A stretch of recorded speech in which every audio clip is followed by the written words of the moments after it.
to a podcast about something where each week we dive deep into whatever it is we find interesting. I'm your host, Calvin, and I'm pretty much just alone this week. Not fully alone. We are doing our full reviews to finish off Star Wars month with a bang. We're doing full reviews of The Rise of Skywalker. Spoilers will abound throughout these reviews. But because it's the week of Christmas, Nick and I had a hard time lining up our schedules. So what we're doing is I'm going to do my review for the first half, and then the second half he'll come and do his solo review separately. So it'll be 20 to 30 minutes of just me, and then 20 to 30 minutes of just him. No actual banter this time. Sorry about that, but we will be recording, and hopefully you guys get a lot out of this. Hopefully you saw the movie. Again, there will be spoilers for The Rise of Skywalker and all of Star Wars, so if you haven't seen it yet, don't listen yet. Go see the movie. Come back. But here we go.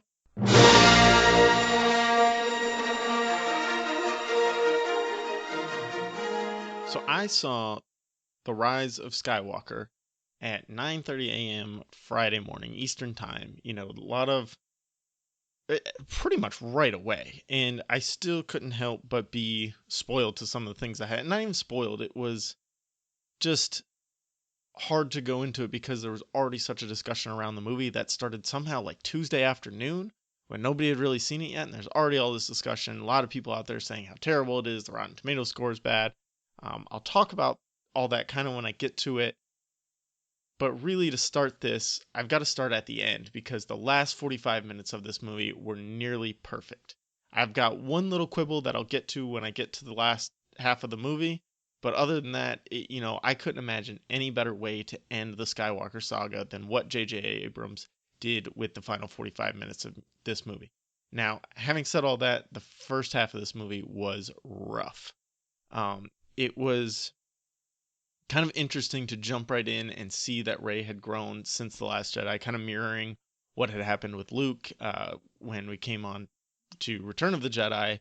He had grown in his Jedi abilities. Same with Rey here. You know, we see at some point in this movie she has kind of figured out how to Force heal, and we see her Force Echo be explored a little bit more in this movie, and just her general skills have increased. We see it in a little brief training montage that she's going through with Leia, which is another really cool point that we see her actually training with Leia. So we get to see that those latent Jedi abilities are actually present in Leia, and she's using them now that Luke is gone to train Rey.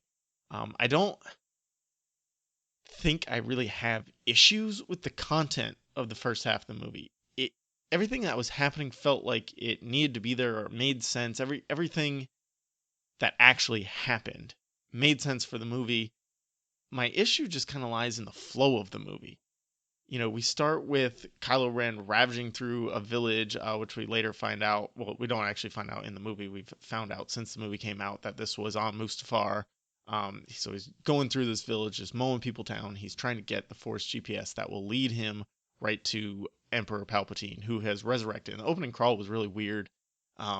It was like a huge exposition dump, which is what the opening crawl is for, but it was just like 3 very short paragraphs that gave away kind of key things for the movie, and it gave me a weird feeling with the opening crawl, but that kind of goes with the whole first half flow of the movie. And so we find out that Palpatine has been pulling the strings with Kylo this entire time, which a lot of people have theorized that, and that Palpatine has been sustaining his life this whole time and building up a Sith army fleet from something. We don't really get an answer other than the dark side of the Force, is key to many powers that some would consider unnatural. Which, that's fine for an explanation of how he sustained life, but the army and the fleet, I don't know where those people come from. I don't know where all that machinery comes from to build starships, but I guess it doesn't matter. That's kind of the start of the flow problems, but then we really get into the flow problems. After this first scene where we finally see Emperor Palpatine, that he's back, that Kylo's found him, the next 45 to 60 minutes are kind of basically the scavenger hunt for a second Force GPS that our heroes are looking for, and then Kylo and the First Order are trailing them, trying to make sure they don't find it or stop them if they do find it, that kind of thing. And I'm all good with a good scavenger hunt movie. It's just weird. you know. And I'll get to the actual content of what's happening during the. I'm just gonna keep calling it the scavenger hunt, because there is a lot of interesting stuff happening with all the characters. But I've got to get kind of my main gripe out of the way so I don't have to keep coming back to it. And it just felt like during the scavenger hunt, it was constantly just travel, then exposition dump, then travel somewhere else, then exposition dump, then travel somewhere else, and exposition dump again, and then travel one more time, and maybe exposition dump again. It just kept going back. The movie didn't feel like they're finding things and doing things, but the movie wasn't actually progressing. They were just moving to a different spot, finding out the same information, doing something, and then going to another place, finding out the same information again.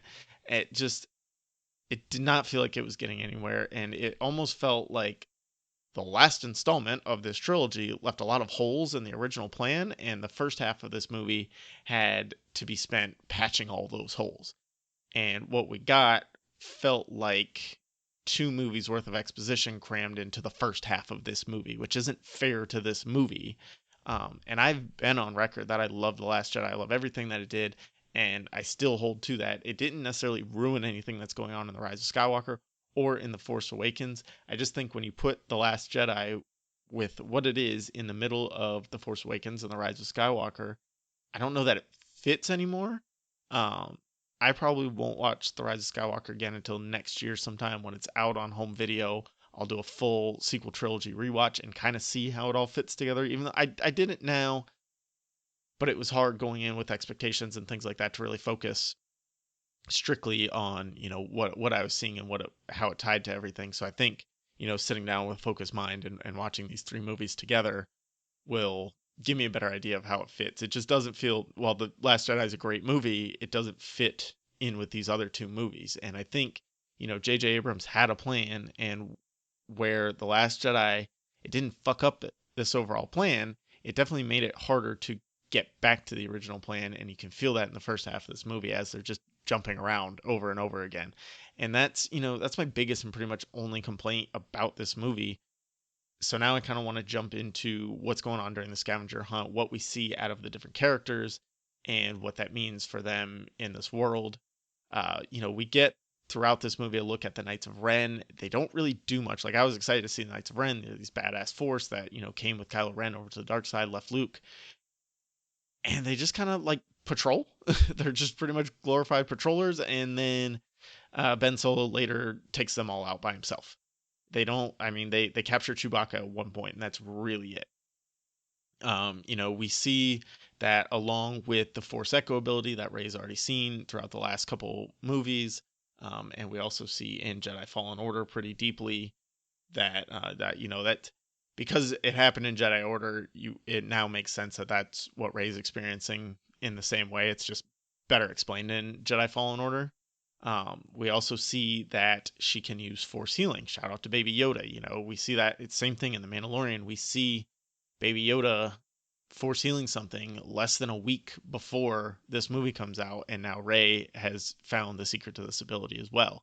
I saw a lot of complaints online that these powers aren't ever explored in canon, and I'm just like, well, at some point they have to be new in canon to be explored in canon, and this is the introductions to those. We saw it with Rey in The Force Awakens, and then it was built upon in Jedi Fallen Order, and we see it again in this movie with Rey. Same thing with the Force healing. It's introduced with Baby Yoda in The Mandalorian, so it can be further explored with Rey. It doesn't have to be like, it had to happen in A New Hope for it still to be a power that's available. When Strikes Back comes out and Luke is jumping and flipping through the swamps of Dagobah, and that's because he has this force ability, so he's basically more athletic than he normally would be. That was never explored before that movie. Nobody had seen a Jedi jump that high or do those things. At some point, it has to be introduced, so you can't complain that a new power is being introduced because you have to introduce new powers at some point. Um, so that's kind of a BS complaint in my mind. If somebody's saying we haven't seen this before, well, no shit. Things have to be new at some point. And we also see Rey can use Force Lightning in a burst of dark energy coming from her.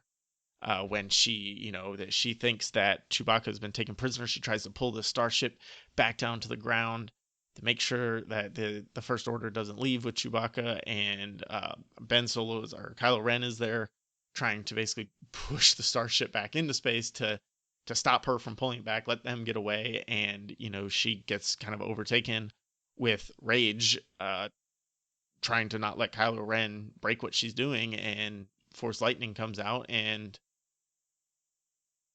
blows up this ship that we think Chewbacca's on, which is crazy. Um, and we see that she's able to use this Force Lightning ability because dun dun dun, she's a Palpatine. Kylo confirms this later in the movie that her parents were in fact no one, but her grandfather is Sheev fucking Palpatine. Can you believe it? I don't know how her parents are known if Palpatine is her grandfather, but like that doesn't matter. That basically they chose to be no one. They didn't want to follow in his footsteps, kind of thing. So they tried to run away and hide. I just got to know in this situation, like who and when was Sheev slinging dick to? Like, what point in this happened? I'm thinking maybe as he's a senator. It's got to be before he's an emperor, right? I mean, I guess it could be after he's the emperor. There's some theories out there based on the actors' ages and things like that of who's playing his son and Rey's ages. But like, this is the most important thing I took away from this movie. I seriously need a whole trilogy, or it would be better like a Disney Plus sitcom on Sheev Palpatine's family life as he's a senator on Naboo. Like, what's he coming home to? What's he teaching this kid? Is he trying to bring him up in the dark side? Was he a good dad before he turned completely evil? Did he bring flowers home for the mother after a hard day of manipulating the Senate?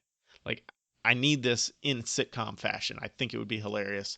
Get on that Disney Plus. I think you've got it. We also see Rey and Kylo's force bond continue to grow, and they can now actually physically interact with each other's surroundings as they have these force Skype sessions, which is a really cool wrinkle to add into that because it plays off of some things. Kylo Ren will see her doing something and be able to grab things around her. Same with her, and that comes back in a big way towards the end. And then this brings us to one of it's got to be top 5 lightsaber duels. We get it in 2 locations at once. Rey is on Kylo Ren's ship, and Kylo Ren is on a planet looking for Rey, and they have one of these sessions, and then they get in a lightsaber duel, and this is where we get the trailer moment where they smash Darth Vader's mantle that Kylo Ren's built. I don't want to go too deep into Kylo and Rey yet because they come back later. I'll talk about some other characters for a minute, but that lightsaber duel was really cool with them flashing back and forth between the 2 locations that the different characters were, and just constantly one-upping each other in the duel. Great score behind it, and just really iconic how they were able to use both locations and that kind of force connection to play off of each other. But like I said, I'll come back to them in a minute.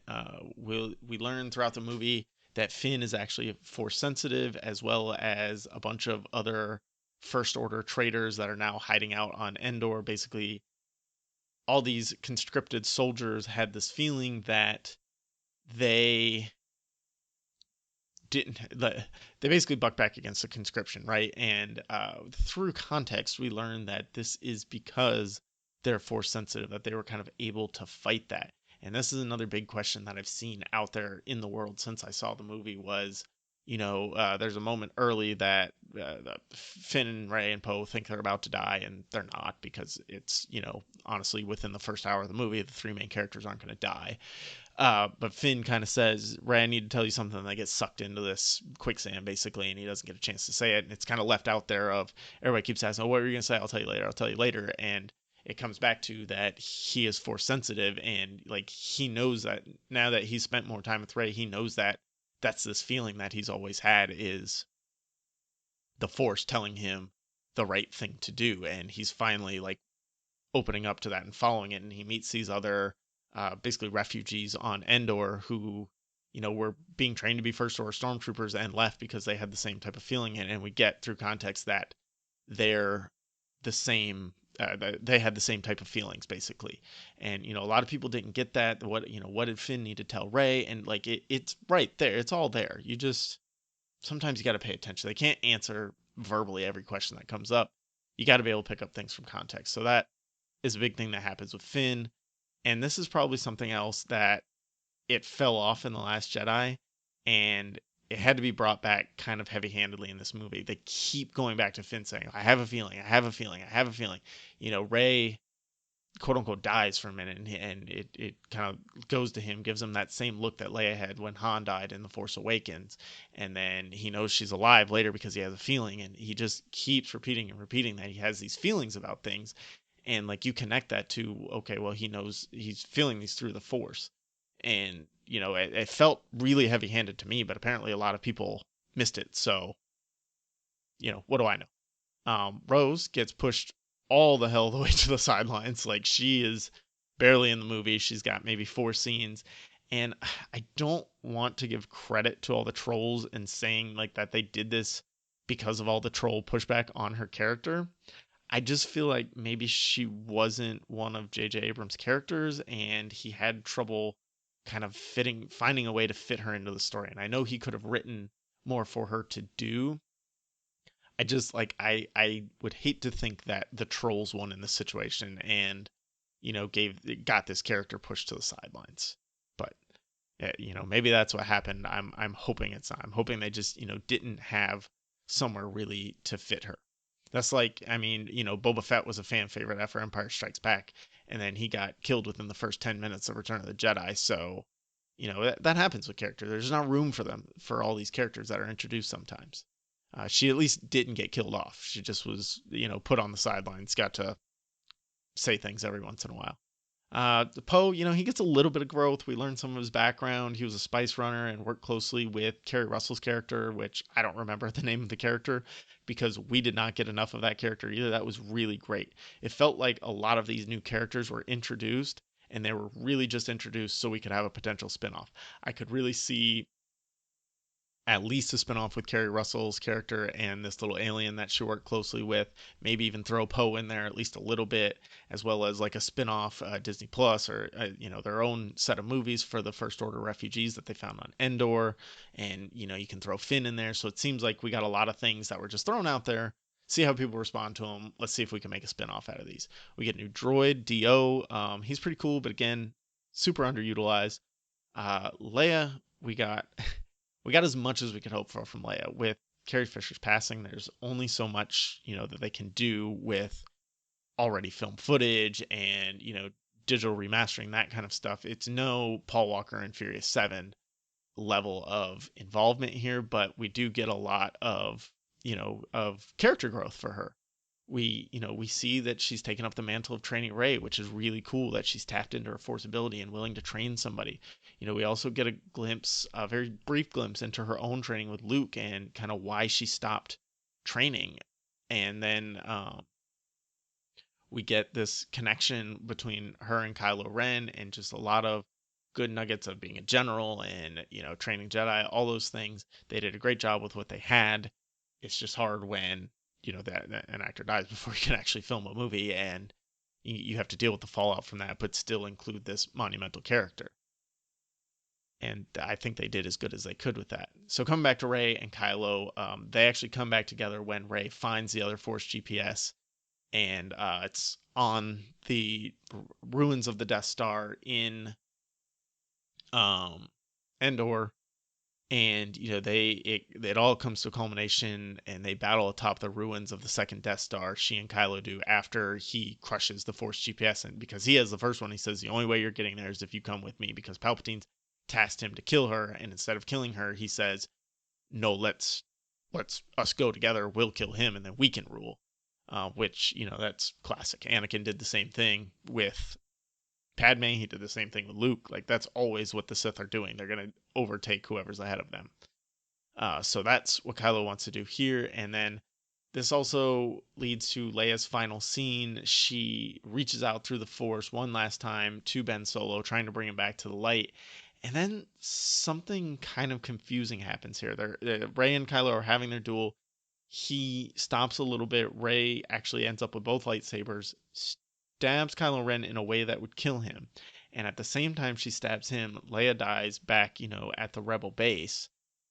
And I don't know if and they both feel it that Leia's died at that moment. I'm not sure if this has just meant that, Leia, that by stabbing Kylo Ren because he's connected to Leia, did she actually kill Leia and Kylo Ren at the same time? because kind of a big part of this movie is about sharing life force through the force and things like that. So it's either that Rey kills Leia here because they're connected, or Leia somehow transferred, whatever light side power she had left into Ben, along with, giving him a nice force vision of Han at the same time. And this effort is what kills her. So I'm not really sure. Yeah, I don't know if that was what it was supposed to mean. If Rey actually killed her by killing Kylo Ren for a very brief moment, she uses her Force heal ability and brings Kylo Ren right back, and that's when he has this vision of Han. Or was it that Leia used so much power to reach out to him in this moment that that's what ended up killing her, kind of like Luke did at the end of the Last Jedi. And then just a quick note, when Chewie finds out that Leia is dead, the reaction that he has in like this big furry costume is just heartbreaking. It was probably the first time in this movie that I really felt something when he finds her dead. And that's not saying like that this movie in the first half did not do a good job of making you feel through The Force Awakens, through every Star Wars movie other than this one. They always kind of made you feel for the characters and feel what was going on. In this, it just wasn't happening in that first half. So Kylo Ren has this conversation with Dead Han, and I think this scene is thrown in there because they couldn't use Carrie Fisher. I think they bring Han back for this specifically to get him turned back to the light. I think if Carrie Fisher were still alive, it would have been her doing it, because he always seemed to have that connection left with Leia that he had broken with Han, especially when he fucking killed him. But Ben turns back to the light after a little influence from Leia and a Han vision, and he decides he needs to help Rey. Rey is taken off back to Octo at this point to basically do what Luke did and just disappear. And this is kind of where the fun begins. The movie really picks up here after, well, during this battle and then after it. Um, she gets out to Octo and she has a great conversation with Luke as a Force ghost where she's trying to destroy everything, and he tells her that's not the way. He was wrong. He shouldn't have run away. He did the wrong thing. They and in this conversation they basically confirm the theory that I've held to about what Rey saw in the cave in The Last Jedi, in that she saw her deepest fear, and Luke straight up asks her, "What's your greatest fear?" And she says, "Myself." Because she's a Palpatine, she's worried about her power, and that power will, turn her to the dark side because she has so much power. So she's afraid of herself becoming the next big bad, basically, the next emperor, and having all this Sith energy. And so she's in this cave and she sees a million versions of herself. That's her deepest fear. It's a little different from my theory, because mine was that she's alone. She's the only thing she has. She's alone. But it's the same idea as you see your greatest fears in these Force attunement cave visions. Um, and we find that Leia built a lightsaber. We see a little bit of her training with Luke after the events of the original trilogy, and she had built her own lightsaber. And I'm not going to spoil this, but she decided to kind of cut herself off from the Force because of something she saw in her own cave journey, which she saw her deepest fears, and they came to pass when it came up anyway, so she couldn't stop it even by cutting herself off for the Force. So it's really cool that we see that she had built her own lightsaber and that she has a lightsaber, and she went through the same trials as everyone else of having to go through the cave and the visions and facing her greatest fears. And instead of facing her greatest fears, she chose to cut herself off, which actually happens at Jedi Fallen Order too. Well, I guess not really. That's not through an attunement vision. That happens because of other reasons. That's one of the characters cuts themselves off, so that doesn't really fit. So then, after this commune with Force Ghost Luke, Rey takes off for Exegol, which is the Sith locus of power. Basically, this is where the Sith temple is, basically the Octo for the Sith, where all of the Sith knowledge lies, and all of they have monuments and all of this stuff. That's where Palpatine's been hiding out this whole time. She goes there to confront Sheev because she had stolen Kylo's ship, which had the GPS on it, whatever. So she knows where she's going now. And she actually leaves behind, this kind of tracking for the Resistance to follow to help destroy the fleet. And the last 45 minutes of this movie is just pure Star Wars. We get a great space battle, where the heroes lose all hope, only to be bailed out at the last minute by Lando and some other, uh, you know, galactic help. We get some excellent force power displays from Rey and Ben Solo and Palpatine. Ben takes down all of the Knights of Ren, and this is a really cool scene where their force connection comes back. I call it force Skype a lot. Their force connection comes back, and Rey actually passes him Anakin's lightsaber through the force Skype session, as he's being beaten by the Knights of Ren a little bit because he doesn't have a lightsaber, and after he spoke with Han, he chucked his lightsaber into the sea on Endor, so he doesn't have his lightsaber, but he's going to save Rey anyways. And they connect, and she hands him the lightsaber through this force connection, and then he just mows down the Knights of Ren in like one fell swoop. It's not even hard for him after he gets a lightsaber. And then Rey gets to use Leia's lightsaber to try to take down the Imperial Guard. So she and Palpatine are all that's left. For a brief moment, she is going to actually take over for Palpatine because he says that's the only way she can save her friends. He says you have to you if you basically he's going to pass his life force and knowledge into her, which contains all of the knowledge of the Sith, and then she can stop because she's now the emperor. She could stop the war and save her friends. So she's going to do that until Ben shows up and she realizes she's not alone in this. And, you know, she and Palpatine are all left. Ben comes in to help her, and then Palpatine just releases like an entire force lightning storm into the sky, taking out most of the resistance ships, um, just demolishing their whole fleet basically with continuous lightning into the sky. Really great scene there. Uh, Sheev just takes out Ben and Rey with the Force, sends Ben careening down into the hole, and just like Vader threw him into a hole, he says we get a reflection there, and then we get the final showdown between Rey and Palpatine. And I've got a little bit of a problem here because it felt really endgamey, where they're Palpatine's force lightning into Rey. Rey's got the lightsaber and is pushing back, and he gives the line, I am all the Sith, and then she gives the line, I am all the Jedi. And it's like, it's a really tough look for a movie to use an almost identical hammer line less than a year after the other one. And I'm sure these movies were being written at the same time. I don't think they stole from one another. It just felt like, they had these existing parallels of being the end to a saga.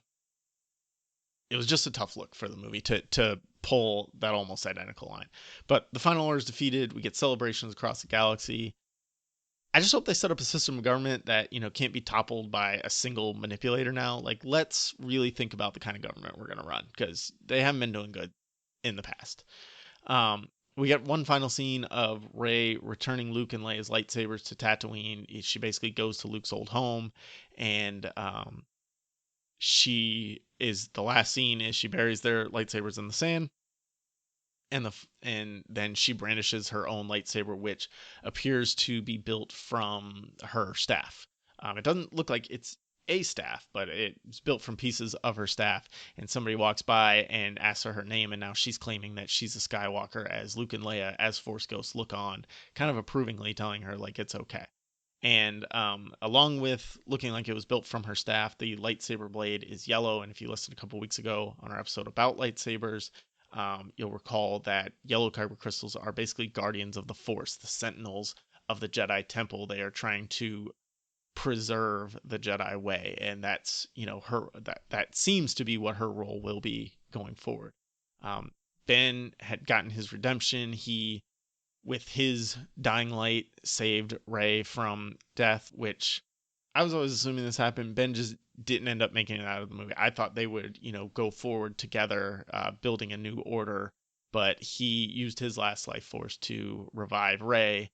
And, I don't know. I felt like he should have shown up as a Force Ghost with Luke and Leia at the end there, kind of looking on approvingly at Rey, but that didn't happen. Not really a huge deal. I just thought it would be cool to have all three of them together, and maybe even Han, because, if you recall the original trilogy, the Force Ghosts looking on are Yoda, Obi-Wan, and Anakin looking on towards Luke. So it was weird to only have Luke and Leia and not have Ben there as well. And then I kind of thought Rey would find this balance in the middle of the Force, but she ended up staying full light side. That would have been kind of a cool wrinkle with her being Palpatine's daughter, is kind of tapping into that a little bit, but also bringing her goodness to it. And, it is a really good ending for her. I thought it would have been cool to see something kind of new of finding balance in the middle of the Force rather than good triumphs over evil, ultimately. And then, it was interesting to me how Ben and Rey needed to be there to save each other. Rey helped Ben find the good in himself through his mother and father, and then Ben literally save Rey as she is about to give in to Palpatine, and just a great scene with the Sith ritual behind them. And then, once she realized Ben was there with her and together, she knew together that they could defeat him. She's not alone. She has help. I really enjoyed this movie, and it ended the Skywalker saga as necessary. I would really like to see more from these actors, but I don't think it's necessary. I would rather move into new territory and explore the galaxy a lot more. Like I said, it looks like they've set up for spin-offs that Poe and Finn could definitely both be involved in. I could see something happening with building a new Jedi Order and Rey being involved somehow in that. There's a lot of things out there that necessarily don't need all of them together and don't have to continue the Skywalker saga, but that they can do and include these actors and these characters as they continue to move forward. I do think, however, that this film is the weakest of the sequel trilogy, only because it just had so much package work to do in the first half, and I didn't like really feel anything out of it until the last 45 minutes or so, and that's rough for a Star Wars movie because constantly Star Wars movies are bringing up these feelings of hope and just all these emotions in you that really make you feel for the message that the movie's trying to give, and just didn't feel like that had that in the first half of this movie. My biggest note, I mean, just I guess moving forward in the Star Wars and kind of really any property is if you're going to try and do a series or a trilogy or an expanded universe, anything like that, it needs to be led by one person. There needs to be some sort of continuity manager, or basically, how TV shows have a showrunner that has the vision for the whole series because it looks like this series did not have that. It was three individual movies that were patched together, and that's rough for Star Wars. You don't want to see that. Um, this movie ultimately was hurt by the sins of its predecessor, and The Last Jedi was a much better movie because it told the story it wanted to. But The Rise of Skywalker had to do so much work just to get to the story that it wanted to tell that it suffered overall. So we don't get that vision of what this movie actually should have been. We get patchwork and then, okay, let's wrap it up now.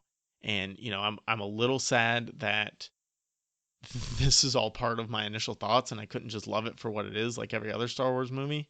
I think I'll get to that point with this movie. Time kind of has a way of smoothing over the flaws in things like this because you just kind of start to gloss over and enjoy it for what it is. I love watching the prequels now with all their flaws involved because they're still just fun movies. And I think this is a fun movie. It's just hard to separate that from kind of the conversation that was going on around it. I'm really excited to do a full rewatch next year with no expectations, with no conversation going on around it. I'm gonna try and get my daughter to watch the full sequel trilogy with me. I think she'll be really excited to do that. She is coming around to the idea of who Rey is and things like that, so I think she'll be ready for it. And there's a possibility that it fits the better together as a whole, and without all this weight of expectations on it, I'll be able to enjoy it for what it is. Because going into it, I read a lot of things. Like I said, this conversation started Tuesday before the movie released wide on Thursday, and I just read all these things. I tried not to, but it was very difficult to avoid. And I read all these things that I really feel like overall everything in this movie ended up tying together the way it should have, and it made sense. I get where Rey is going after this. A lot of people said they had lingering questions. I didn't feel that. I get where Rey is going. I get what happened to Luke and Leia. I guess we really didn't see Ben's seduction to the dark side, but we did get how it happened and who was responsible throughout this trilogy. I get where Poe came from and where he's going. I get who Finn and the refugees are and their purpose. I get who Rey's parents are and what happened to them. I get that Palpatine survived, and it doesn't really matter how he survived because the answer is the Force, and Star Wars a lot of times the answer is the Force. So I just don't get what questions are still out there, and maybe the people asking these questions just can't pick up things from context. I don't know. If you are one of these people that had lingering questions, let me know what they are because I don't see it. Hit me on Twitter at APA something. I would love to get in a conversation about this. I've kind of been chomping at the bit since seeing the movie to have some of these conversations, and the spoilers haven't really lifted yet, so everybody's still kind of on their toes. Um, I also think that this movie suffered a bit because of the conversation surrounding it before it was even released. Like I said, I saw it Friday morning at 9:30, and conversation started Tuesday afternoon. With The Last Jedi, it at least felt like we had a week or so before all the backlash and the trolls started, so you could formulate your own thoughts and feelings on the movie. But that never really went away over the last 2 years. All of the trolls were still out there in force for the last 2 years, especially after Solo released and everything else. So every flaw in this movie, as you're watching it, just had your mind wandering into what the trolls are going to say about it and how they'll amplify those flaws. It was just really, it didn't stand a chance. The movie didn't stand a chance because it started 2 days before the movie was even released. Everything I saw on Twitter and Reddit was about how awful the movie and how it's ruining Star Wars again. I don't really think that this is possible to ruin Star Wars. Star Wars is so vast and there's really something for everyone to love in it. I don't get why these people have to try and ruin the experience for everyone else before, we even get a chance to see it. And you can't, like, everybody was mad at Return of the Jedi. Everybody was mad with the prequels. Everybody has been mad with these three movies in one way or another. I'm starting to think that Star Wars fans don't actually like Star Wars. I don't know what these people are expecting at this point. They want to see these legend stories told, but those don't exist right now. Maybe they'll get to them, but like I just don't get the joy they get out of review bombing and spreading hate about it. Maybe they're all just Sith in training, I guess. So, going into that movie and you bring that rhetoric into the theater and you add in, kind of this jumpy first half plot, it's just really hard to focus your mind on what's actually going on and enjoy the movie for what it is. Um, you know, in my mind, there are no perfect Star Wars movies, anyways. There's a lot of flaws in everything Star Wars has done, and that doesn't matter though. It's still exciting to watch. It's still a fun world to be a part of. And, nothing this big could ever hope to be perfect anyways. But all of it's enjoyable and it keeps me wanting more from a galaxy far, far away. I think The Rise of Skywalker did that. I just need some time to separate my actual feelings from the BS going around these last two movies. The Rise of Skywalker and The Last Jedi. Overall, I give this movie a 7 out of 10. The cast does an amazing job. Everything looks beautiful and it's wonderfully shot. The Star Wars elements and the new lore introduced is just fantastic, but the movie's not without flaws. The movie and the trilogy as a whole is about redemption and finding your place in this world, and it delivers on that in a big way. Rey staring out at the twin suns of Tatooine is just the perfect way to end this saga. So those are my thoughts on this movie. We're gonna hear what Nick has to say.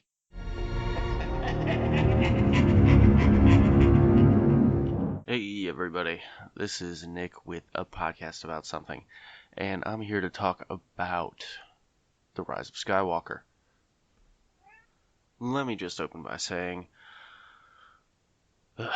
what a movie. And let me go ahead and unpack that a little bit for you guys. For a movie that gave away like 3/4 of what was going to happen in this movie, or at least as visual cues in previews and whatever other drops they did. I know they did quite a few. I personally tried to stay away from everything I could. I really wanted to go into it with an open mind and try to have more fun than I did with The Last Jedi, because when I saw that in theaters, I walked away from it like with a bad taste in my mouth. It didn't sit well with me at the time, and I wasn't really a fan.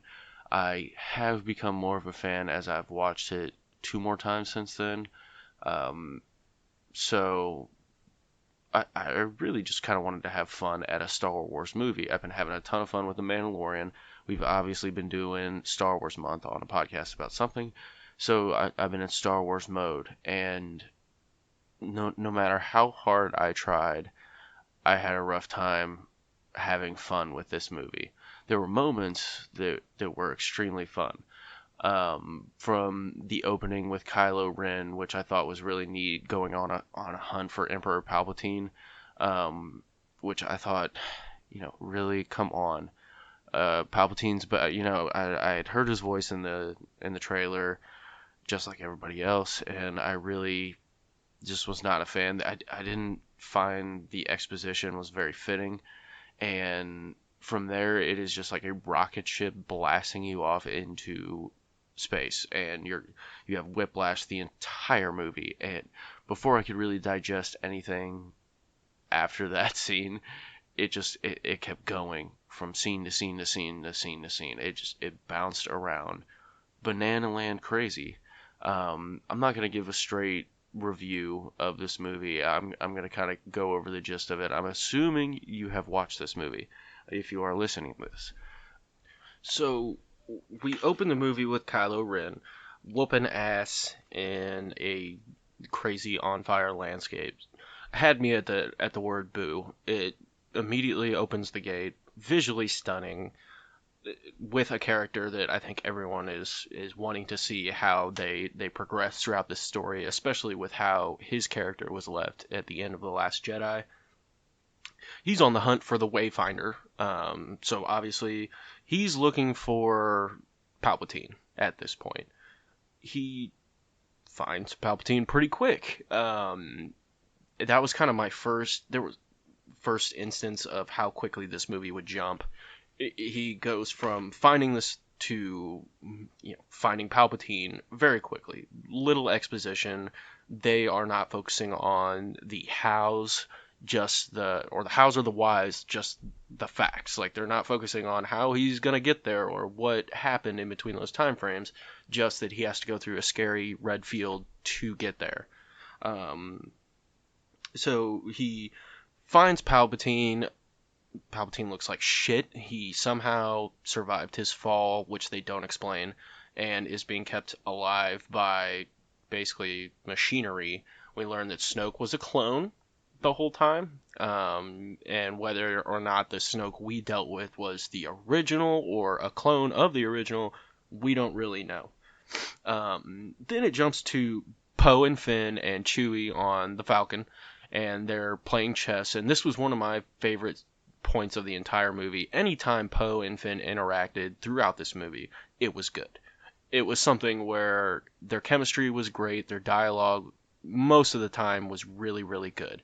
And that was a trap I found this movie fell in, was if it wasn't Rey and Kylo Ren or Rey and Finn talking, those characters were just not very good. Or if it wasn't Finn and Poe talking, those characters were not very good. So if they didn't have each other to work off of, it just seemed like the actors weren't having much fun. Or they just kind of delivered their lines to move the fuck on. But whenever they interacted, it was great. You sensed the chemistry. It was, it was really fun. It was those fun little moments in an otherwise not very fun movie. Um, so they start doing this light jumping, which was established in previous movies. That was really cool. Um, Needless to say, this movie is visually stunning. It all looks so good. There's only one point in the entirety of the movie where like weird visual cues caught my eye. There was a point where Rey was basically should be soaking fucking wet, but she wasn't. And mostly I think it was because it was white clothing and they didn't want it to be see-through and all this stuff. But other than that, this movie looked fantastic.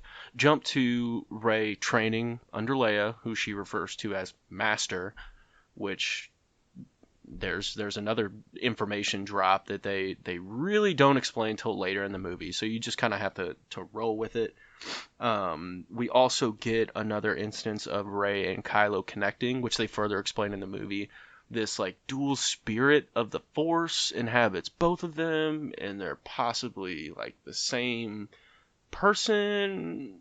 I don't know. It was very, very, very weird. But she connects with Kylo again, so you have that interaction between the two, which is fantastic. Rey and Kylo in this movie are great. Um, so they're going on their journey, and Rey, Finn, Poe, they meet back up again, and they're going to this basically a big party on Pisana, um, to find in the search for the Wayfinder. And here comes one of those moments that it was a moment I looked at, and it did a very good job of summarizing this entire movie, where this little Pisana local basically asked for, who are you? Oh, my name's Rey. What's your last name? What the fuck is the point of that? Who care other than fan service? This movie is so chock full of it. It's so chock full of questions that just shouldn't even be fucking asked, just so we can get some stupid exposition that no one, that's just fan service. It's in your face fan service, which is, in my opinion, insulting as shit. Because it's like, dude, I grew up with this franchise. I know enough about it. Even as a casual fan, you do not need to do this shit. So that was one of those moments where I literally rolled my eyes and wanted to get the fuck up and walk out of that theater. And this movie was full of them.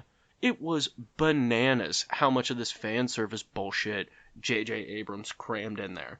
And pretty much there's points from here on out that I really enjoyed, but at that moment that was when they lost me. It was just like, okay, Jesus Christ.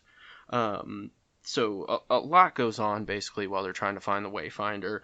Kylo Ren ends up stealing a necklace that one of the locals gave Rey through the Force during one of their connections, which I honestly thought was pretty cool.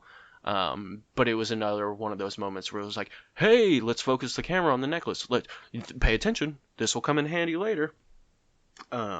Lando shows back up, which he seemed like, Billy D. Williams seemed like he was having such a fun time, which was what this movie in general felt like it lacked to me. Is there was moments where it seemed like the actors were having a great time. They were living their characters. And then a lot of other points in the movie, 90% of it, it felt like they were just there to get the paycheck. They were there to, recite their lines and go the fuck home. And it really, really accentuates that when you have a character like Lando showing up and just having a fucking ball. So after analyzing the necklace or whatever, Kylo Ren figures out they're on Pisana and somehow gets there in like the blink of an eye, which, I mean, I guess you can do now, and you can light speed jump within atmosphere. We get another scene that was dropped in the trailers with Rey jumping over Kylo Ren's spaceship, whatever the fuck his new version is called, and slicing off the wing. He somehow, survives, no problem. And during all of this, Chewie is captured and is being loaded on a transport vessel. And while it's taking off, Rey tries to force grab it, and she does a pretty good job. And her and Kylo Ren have a little force fight. And here's another fucking moment where it's just like, really, really, because she shoots out force lightning, which blows up the transport ship. And if they couldn't have pointed more to, Rey's possibly got the dark side in her, that was a in-your-face moment. There you go. You're led to believe that Chewie died, but at no point did I believe Chewie was fucking dead, for the very reason that they went through up to this point in the movie, which I think is like 45 minutes in, and while I'm in the theater, it felt like 4 hours. Nothing is as what it seems. They made too much of a big deal out of it, and that is such a cheap way to get cheers and laughs and stuff like that, is to fake kill Chewbacca and bring him back later, which they do after like 15 minutes of screen time. So after Rey uses her Force Lightning, they continue on with the story, this quest to find the Wayfinder. After they found a Sith dagger that 3PO could translate, but he would never do that. Because he's forbidden, which is so fucking frustrating. So they have another mission, basically, is to wipe 3PO's memory so they can pull this from its data bank and figure out where this Wayfinder is. There's a weird scene where Rey force heals a giant serpent, and even though it's a fucking apex predator with bones in its den, it's just like, alright, cool, thanks, B. See ya, and just kind of rolls off, doesn't, is just thankful, even though it is a, insect-looking type thing, which sets up Rey to later force heal others. So they go on this mission, and of course Poe knows someone who can magically do exactly what they need to do. You later find out that Poe was a spice runner, so that's why he kind of knows these less than stellar people.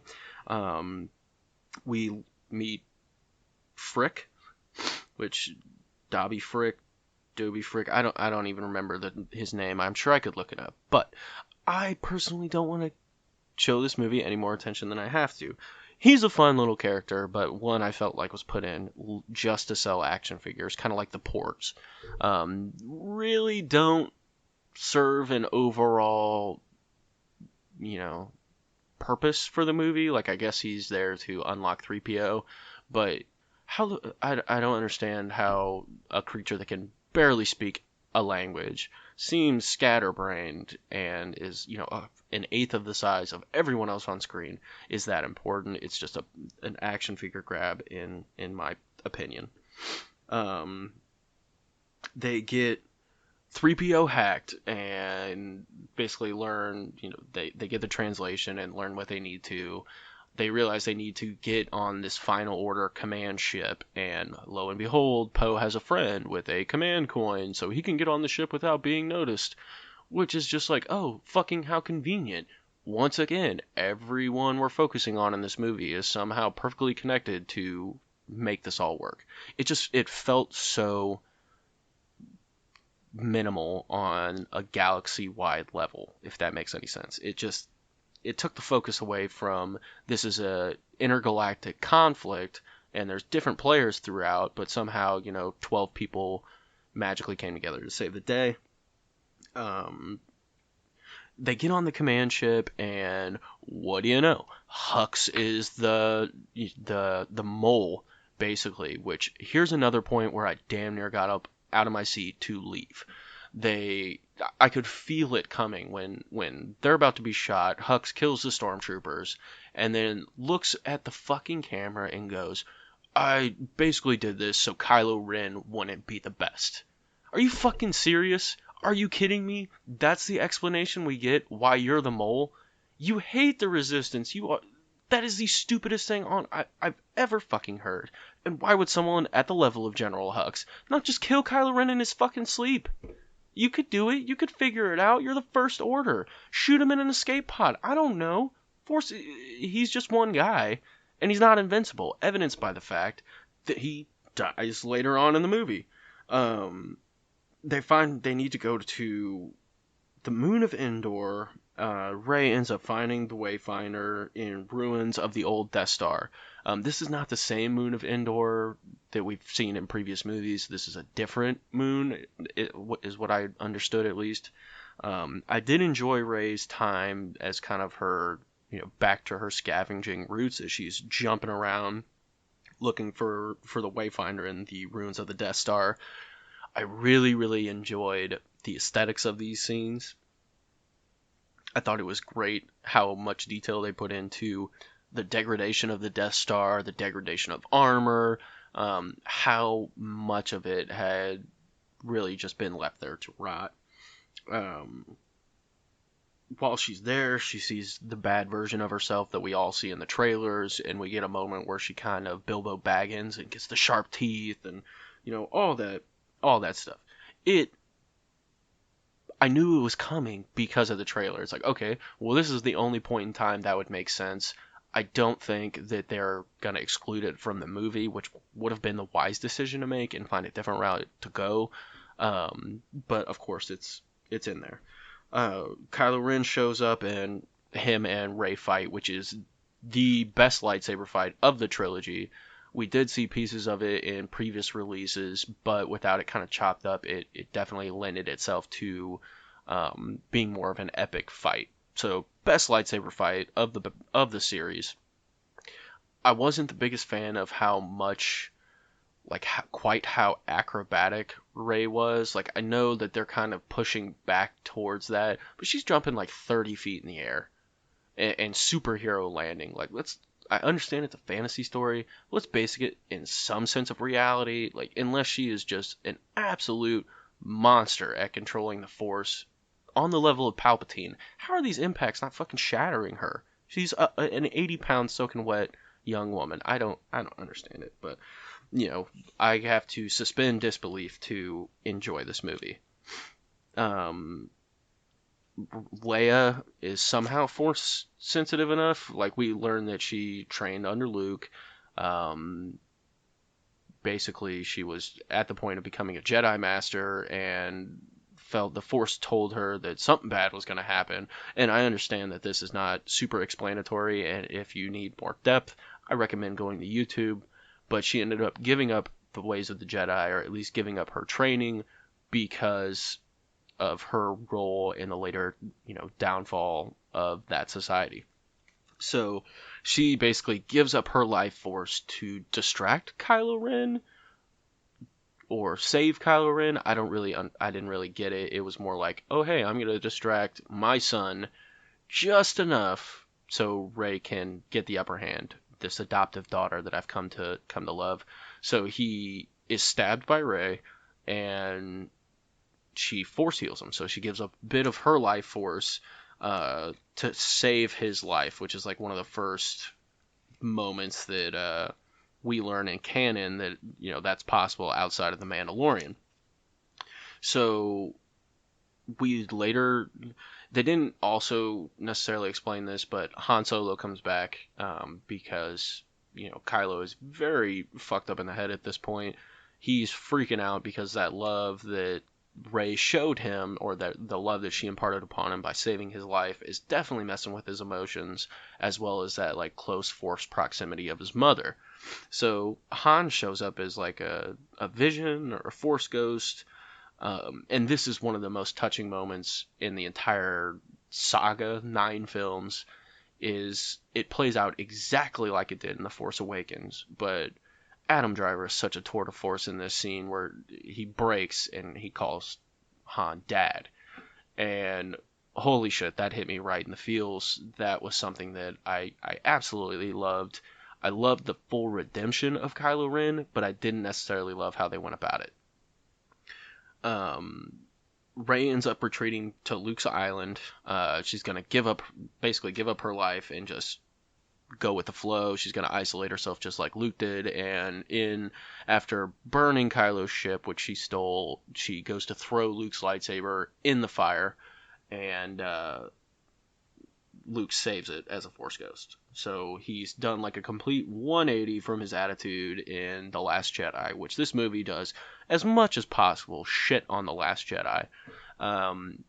And has a heart-to-heart with Rey where you find out that Leia was training to be a Jedi. You get a cool montage, and you get her lightsaber. So I'm going to move pretty quick through the rest of the movie because it doesn't need necessarily a whole ton of explaining. There's so much I would get bogged down with, and we'll just go about that. So the Resistance plan is to basically go to this isolated planet that the Sith had found in an unexplored area of the galaxy to strike at the Emperor before he can get his final order off the ground, which we've seen in the previews and we saw in the movie as well. It's a gargantuan amount of destroyers with cannons they're basically Death Stars, mobile Death Star on every ship. And whew, the last bit of this movie is bananas. So the Resistance shows up. They're just getting fucking mopped. At this point, I believe General Hux is dead. He's basically shot in the chest once he's found out he was a traitor. And it is left to the new bad guy of the First Order. And he plays a very, very good bad guy. It's very believable.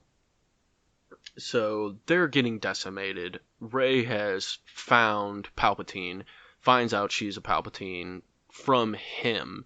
You kind of learn a little bit more about the exposition that was given.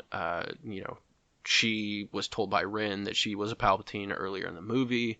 You find out more about what happened to her parents, why she was on that ship, why she remembered the ship from the desert, and from Pisana, and etc., etc. So basically Palpatine's plan is to have Rey strike him down to become the new Empress. And there's so much weird exposition I did not get that I felt like was really important. Like, do all the Sith live on in Palpatine? Like Force ghosts? Is it just their memory? Like, what the fuck is going on? So Kylo Ren has made that transition to Ben Solo, and he goes there as well to basically help Rey, save Rey, whatever, what have you.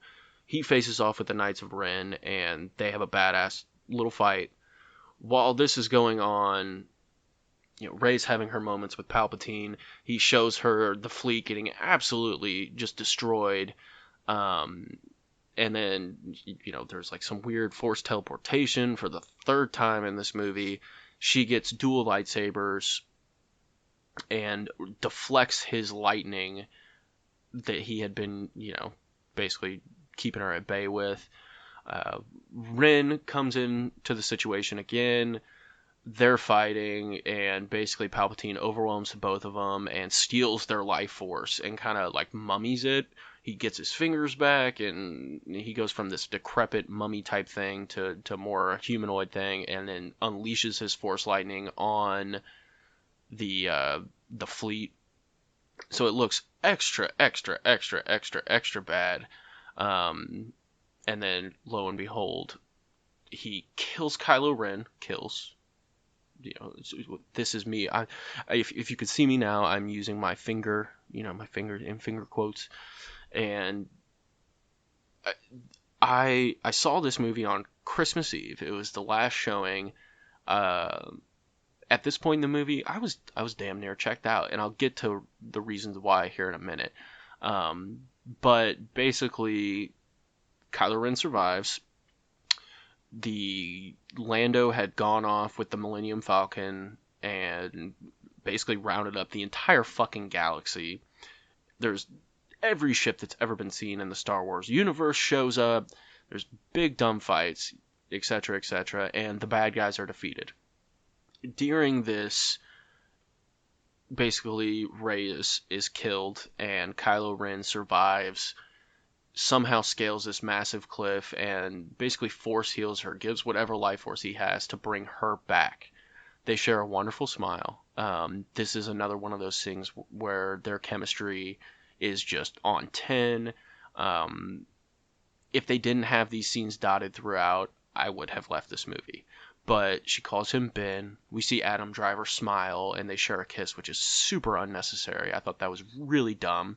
And then he dies and kind of disappears as part of the Force. So we, the heroes are victorious. Everyone's happy. Kylo Ren unfortunately dies, but he dies as Ben Solo. The Skywalker chapter is coming to a close. We span on Rey on Palpatine on Tatooine, and just another fan service scene. She buries the lightsaber, some old bat, even though there's no one around for hundreds of miles. It seems like, or at least when they're panning out, is just like, who the fuck are you? And that gives her the chance to say, well, I'm Rey Skywalker. Which was pretty cool, and I guess. And the last scene with Rey shadowed by the twin suns of Tatooine is definitely a callback to A New Hope. And overall, it gives you that sense of excitement. She's got a new lightsaber that is amber or yellow. If you go back and you listen to our past episodes about lightsabers, you'll recognize what that means. So that brings us to the end. Now I know I bounced around a lot, and I missed a ton of what could be considered important, and that's okay, because that's how that movie is sitting in my mind. I was there fully present. I went and saw it by myself, very focused, and it lost me. It bounced around so much. It was super hard to follow. My trains of thought are all kinds of jumbled, and it's like before one scene was over, they were on to the next one. And if you didn't, even if you paid super close attention, you missed a ton of stuff. And it felt like whiplash going through the entire movie. Once again, this movie was plagued by stupid, corny one-liners that did not need to be there. Like, Rose's character was epitomized in The Last Jedi. We fight for what we love. Everybody hated that line. There was 5,000, like a quarter of the fucking dialogue in this movie was shit like that. Ugh. There was things that just did not make sense. And if you took even 1 second to think about this movie, besides like the basic facts that you're seeing with your eyes, you will be lost. You'll see the holes in it. So it's something that I went into it doing my best to have fun. I heard a lot of negative things about it, but I was determined, I just want to have fun. I could not have fun with this movie. There were moments that were fun. and that were really fun, but they were just so bogged down in so much other crap and too far and too far in between to really keep me into it. I've only wanted to get up and leave one movie before this, and I did. It was Terminator Genesis. Actually, no, I didn't, because we paid for it and we watched the whole thing. I wanted to leave this movie 45 minutes in. None of it was surprising to me. I felt like they telegraphed everything. Uh, Anytime something happened, like when Chewie was supposedly killed, in my head I'm thinking, okay, so Chewie's supposedly dead. I feel nothing, and that would give them a good excuse to bring him back here, and then 4 scenes later he's back. This movie was plagued by that. The actors and actresses did not really seem like they wanted to be there. It was almost like they knew how much of a booty movie they were in while they were making it. So, there was very few scenes where their chemistry and, the fun they're having came through. That was something about the original trilogy, is not once watching it, even 20 years after I've originally seen it, do I not feel like they're not, they're not having fun, that they're just saying these lines because they're paid a lot of money to do so. With the older trilogy and even the newer trilogy in the early 2000s, they seemed like they were having fun, like they were on board and they were bought in, and it wasn't something they were just doing to get paid. So overall, to kind of sum up the gist of it, to be perfectly blunt, and I will receive a ton of hate for this, and that's okay, I fucking hated this movie. I absolutely hated it. It took everything I had to sit through this movie. There were moments that were good. I wouldn't even say great, but there were moments that were good, but were so far and so far in between that they didn't do enough to save this movie for me. Whereas like The Last Jedi was at least cohesive, and that's something that it went way too fast. It wasn't cohesive. The actors didn't seem like they were having fun. It felt like they were just spending more time, rebutting The Last Jedi than they were focusing on this part of the story. And that's kind of what came across to me. It seemed like an unfocused fan service YouTube movie with beautiful visuals. They introduced a ton of new lore to the story just to have some filler. They made the smart move of pulling Rose out, but they replaced her with basically a female Finn who's just as corny and just as annoying. So if we're giving ratings, I'm going to go ahead and give this rating a 3.5 out of 10. I will stand back by that till the day I die. And I'm sure people will get me to come off it a little bit, but that's my initial reaction. This movie was terrible. I wouldn't recommend that you go see it in theaters. Save your money till it comes out on home release. If we're going grade wise, I'll give it a D. I think it was bad all around except for few moments, but in a 2.5 hour movie that comprised maybe 5 minutes. So 97% of this movie was butt, in my opinion. Too much fan service. It was just not a good movie. So that is my thoughts on The Rise of Skywalker. If you enjoyed this movie and you want to spit in my face and yell at me, please do. I would love to hear from you folks. Convince me differently. Get at me at alonepodcast.com, alone_podcast on Twitter. You are allalonepodcast@gmail.com. Reach me at any one of those. I would love to discuss this movie further, but as I stand right now, after watching this movie and having a few days to vacillate on it and watch a couple more reviews on YouTube, I firmly believe this movie was a 3.5 out of 10. That's being generous. I absolutely did not like it. I will maybe watch it again while I'm homesick, like super sick, but nothing really stuck with me. It felt like a just false conclusion to the Skywalker saga. I suppose they tied up most of it in a neat little bow, but it just left me feeling unsatisfied, and I walked out of the theater going, what the fuck? So, thanks guys for listening. This is Nick with a podcast about something, and I'd love to hear what you guys think. So get at me on Twitter, and let me know what you think. And you guys stay sassy.